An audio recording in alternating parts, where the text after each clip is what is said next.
est-ce qu'on pouvait réellement faire plus équipe de France que cette entrée en matière? Je pose vraiment la question. Eh bien, salut à tous les amis, les gars, on se retrouve aujourd'hui pour une nouvelle vidéo, pour un nouveau débrief, pour le premier débrief de cet Euro 2024 qui, je l'espère, sera le premier d'une longue série. Hein, il y en a un maximum 3 normalement, j'espère qu'on ira, on sera sur une longue série. Je suis très heureux de vous retrouver pour un nouveau débrief. Hein. Alors voilà, comme je l'ai dit, je vais couvrir l'Euro 2024 des Bleus. Hein. Si l'équipe de France va au bout, je ferai tous les débriefs. C'est normal, je suis supporter aussi de l'équipe de France. J'ai pas encore fait ma vidéo bilan. J'aimerais bien finir cette vidéo bilan, cette dernière vidéo, on va dire, de la saison 2023-2024 de l'Olympique Lyonnais où je ferai le conseil des classes des joueurs. J'ai essayé de trouver le temps de la faire prochainement, sûrement dans la semaine, fin de semaine. Je pense que j'essaierai de la faire. Voilà, j'aimerais bien finir ça. Après, comme ça, on pourra enfin clôturer cette saison définitivement, mais bon, cette saison n'est pas définitivement clôturée parce qu'il y a encore cet Euro 2024. Et voilà, on va faire le débrief, hein, ce fameux débrief de ce Autriche-France, victoire 1-0 de nos Bleus sur un peu contre son camp, hein, faut quand même le dire, hein, avec du coup, voilà, on commence par cette compo, hein, Chata qui a bien fait encore effet. Avec du coup c'était un 4-3-3 du coup si j'ai bien compris avec Maignan dans les cages, Jules Koundé à droite, Upamecano, Saliba, Théo Hernandez. N'Golo Kanté, Griezmann, Rabiot au milieu de terrain, Dembélé à droite, Mbappé, Marcus Thuram à gauche aussi, en numéro 9, enfin non, c'était Mbappé qui était à gauche et il me semble Thuram en 9, et puis après voilà, on a eu dans le match les entrées, notamment de Camavinga, de Giroud et de Colomboigny aussi, et puis j'en ai oublié un, je sais plus c'est lequel, et puis Camavinga, je sais pas si je l'ai dit, mais ouais voilà. Bon, les gars, alors...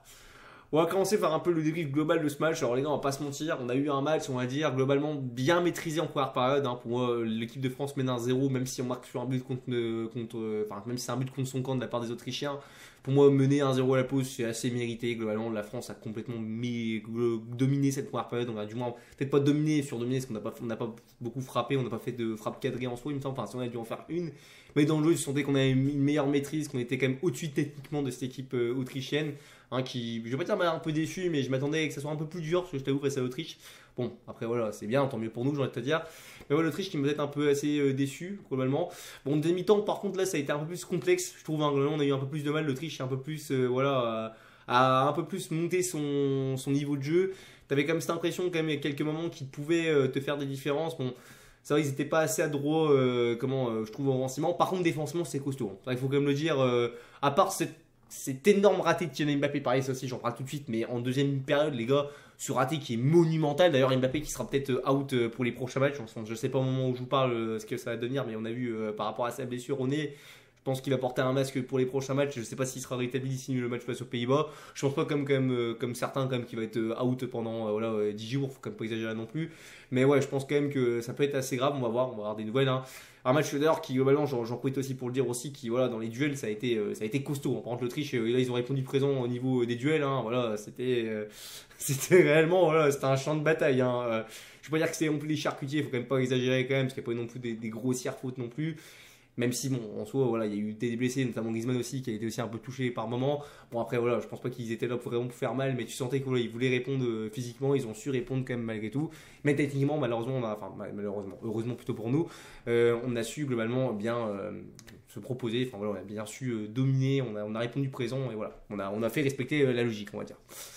Donc ouais, écoutez, comme je disais, première mi-temps qui est assez bien maîtrisé, hein, pas beaucoup de grosses actions en soi, mais bon, la France, voilà, qui tu sens qui est au-dessus. Alors, il y a une petite classe d'écart entre les deux, comme tu le vois. On a du coup ce but contre son camp de Wöber, je sais pas si je le dis bien, l'autrichienne, voilà, l'accent un peu allemand, je sais pas c'est quelle langue il parle, s'il parle l'autrichien ou l'allemand, je sais jamais. Je sais pas si ça existe l'autrichien. Mais voilà, bon, but d'ailleurs, Mbappé, techniquement, voilà, le but est un peu pour lui d'une certaine façon, hein, il fait un gros travail sur son côté, il centre, il n'arrive pas trop à comprendre comment l'Autrichien remet la tête enfin, comment il trompe son gardien, pourquoi il défend comme ça, je n'ai pas trop compris pourquoi. Hein, que veux-tu, j'ai envie de te dire, quand tu as sur le banc Didier Deschamps, tu sais que ce mec-là, voilà, il est un peu dessus des dieux, même si au dernier Euro, on avait vu que c'était pas, voilà, ça n'avait pas été fameux, on se fait une face à la Suisse, et une dernière Coupe du Monde, bon, on gagne pas la Coupe du Monde, mais on fait quand même un gros parcours, donc ouais, quand même, il arrive quand même à faire des belles choses, quand même encore Deschamps. Voilà, je pense que là, je pense pas qu'on va non plus être flop. Après, il reste encore d'autres, tout peut se passer. Hein, je vais peut-être regretter ce que je vais vous dire. Mais ouais, globalement, bon, c'est pas une performance, on va pas se mentir, les gars, qui est rassurante en soi, mais c'est pas non plus catastrophique. Moi, j'ai jamais vraiment senti non plus, comme cette équipe de France, réellement énormément en danger, quelques fois, voilà, on a eu des petites surprises, mais c'était sans compter quand même aussi, notre défense a su quand même aussi globalement bien répondre présente, notamment au milieu de terrain, où franchement, milieu de terrain, j'ai été très satisfait de notre milieu de terrain, notamment déjà, on va commencer par Kanté, je vais en parler tout de suite, hein, d'ailleurs, je vais faire mes tops et mes flops, hein, d'ailleurs, parce que j'ai pas grand chose à dire sur ce match, hein, je vous dis, il n'y a pas eu une flopée d'occasion, ça s'est beaucoup regardé jouer, entre guillemets, c'était surtout un jeu, voilà, un match où tu voyais beaucoup de conservation de balles, c'était surtout voilà, un match maîtrisé dans la technique. Mais si je dois vraiment faire mon top et que je dois vraiment voilà, me baser sur vraiment les performances individuelles, je pense qu'on est tous d'accord que le top de ce match, les gars, c'est Kanté. Tu sais pas d'où il sort ce mec, enfin d'où il sort. Si tu sais qui c'est Kanté, tout le monde sait qui c'est Kanté, on sait de quoi il est capable, on sait qu'il est capable de ce genre de performance. Mais jamais tu te dis qu'il va te sortir une performance comme ça après être parti voilà, en Arabie Saoudite ou sans voilà, manquer de respect à ceux qui jouent en Arabie Saoudite.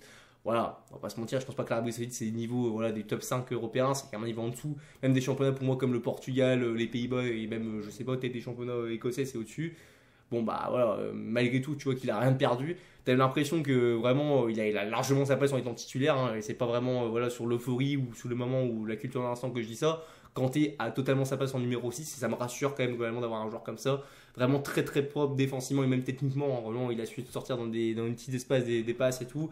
Non, franchement, c'était très très propre. Franchement, Kanté, énorme respect à ce joueur. Énorme respect aussi à Adrien Rabiot. Rabiot, pareil, je voyais ces derniers temps comme quoi il pouvait titulariser Rabiot, comment Fofana à la place de Rabiot. Il me semble que j'avais compris ça. Enfin, je sais pas si je dis de la merde ou pas, mais il me semble que c'était ça.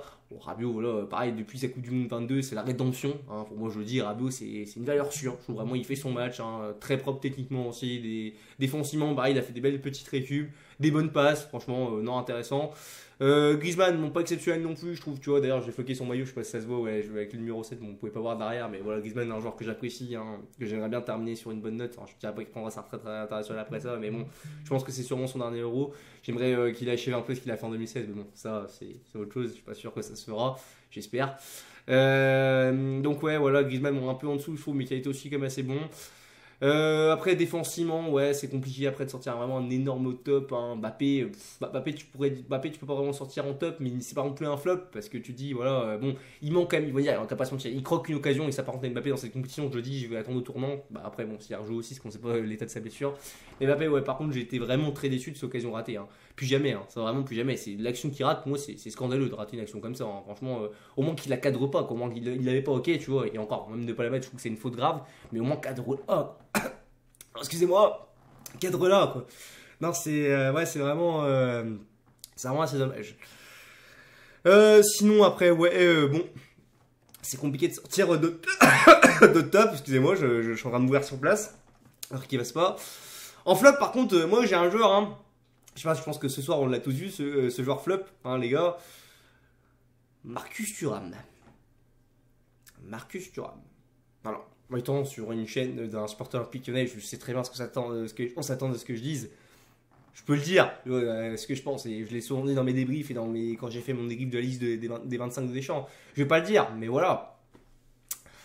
C'est compliqué, hein, la numéro 9, hein, comme en équipe de France. Hein, c'est quand même compliqué. Hein. Pareil, hein, Giroud, je sais pas quelle est toi de Giroud, quelle est la stratégie tactique de Deschamps, mais Thuram.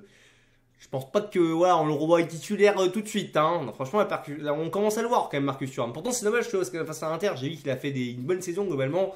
Autant, j'étais pas convaincu par le joueur et mon club, mais cette saison, je trouve qu'en club, il a été assez convaincant quand même avec Lautaro Martinez. Après, c'est un système assez particulier, une attaque à deux et tout, tu vois. Mais sur ce match, Marcus Thuram, le ballon, c'est pas son ami. Hein. Franchement, il faut quand même l'admettre. Hein. Puis c'est pareil, le faire jouer de côté gauche alors que le mec, il est pas gaucher. C'est pareil, c'est compliqué. On l'a vu qu'il était en difficulté avec son pied gauche. Non, franchement, c'est complexe. On roté qu'il est gaucher, mais.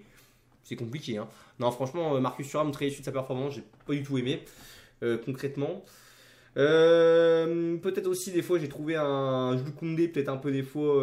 Bon, il n'a pas été mauvais, Jules Koundé. Il a quand même fait des petits sauvetages quand même pas mal, mais c'était pas non plus encore exceptionnel. Des fois, j'ai un peu peur. Après, dans cette sélection, j'ai pas vraiment de flop. Si, peut-être un peu des fois, bon, Dembélé, il arrive toujours à faire ses petites différences, mais voilà, bon, dans le dernier geste, c'est toujours pas ça. Aussi, hein. Dembélé, c'est un peu relou. Hein. C'est pas des fois qui sont mal dosés. Voilà, c'est dommage que tu vois que ce qu'il essaye de faire intellectuellement parlant dans le jeu, c'est ça.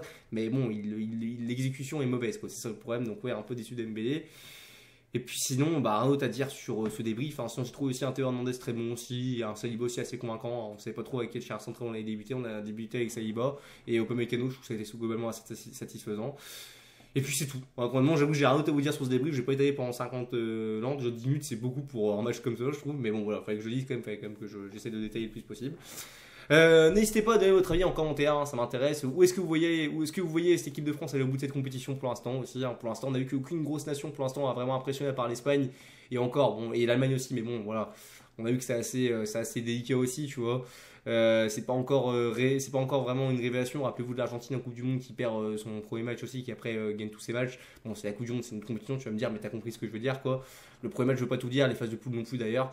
On verra bien ce qui se passera. Moi, j'ai quand même hâte de voir le match face aux Pays-Bas. Par contre, ça va être un peu plus relevé. Je pense que ce sera le match le plus difficile du groupe d'ailleurs, vendredi.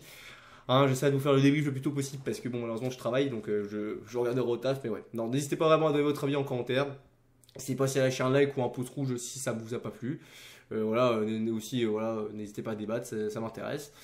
Et puis voilà, les gars, on se retrouve du coup prochainement pour un prochain débrief. Et moi, je vous dis à plus, soit pour un débrief ou soit pour la vidéo aussi bilan de l'Olympique Lyonnais par la même occasion. Voilà, c'est tout ce que j'avais à vous dire sur ce débrief. Et allez l'OL malgré tout, même si l'OL joue pas. Et surtout, allez les Bleus. Allez, à plus les amis.